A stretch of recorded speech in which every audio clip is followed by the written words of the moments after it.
আচ্ছা, এমসিপি সার্ভারের সাহায্যে আমরা আসলে যা করতে পারি এটা হচ্ছে যে আমরা ডাটাবেসের সাথে কানেকশন দিতে পারি, ওয়েব এপিআই দিতে পারি, এরপর আমরা লোকাল স্টোরেজ ইউজ করতে পারি, গিটহাব ইউজ করতে পারি।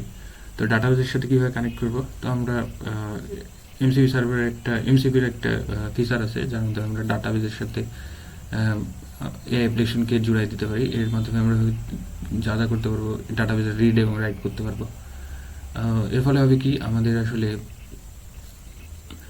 পুরো ডাটাবেস আমাদের প্রম্পটে খুব বেশি ইনফরমেশন দিতে হবে না। ডাটাবেস কানেকশন দিলে সে আসলে খুঁজে নিবে কোন ইনফরমেশন তার দরকার। এরপর আমাদের আছে ওয়েব এপিআই। ওয়েব এপিআই হচ্ছে যে আমরা বিভিন্ন টাইপের ওয়েব এপিআই আছে, তো এগুলোর মধ্যে আমরা গেট, পুট, পোস্ট এগুলো রিকোয়েস্ট পাঠাইতে পারি, ডিলেট এগুলো রিকোয়েস্ট পাঠাইতে পারি।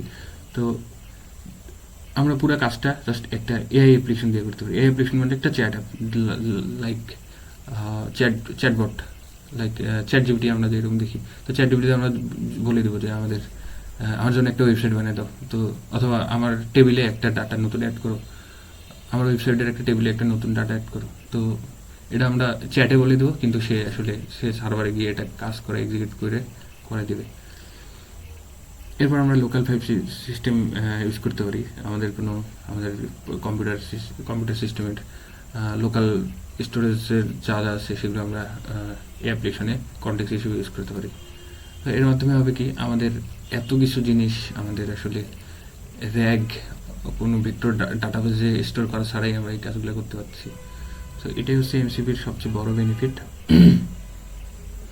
তো এটা আসলে একটা হিউজ ইম্প্যাক্ট পড়বে সামনে এমসিপি সার্ভারের মাধ্যমে।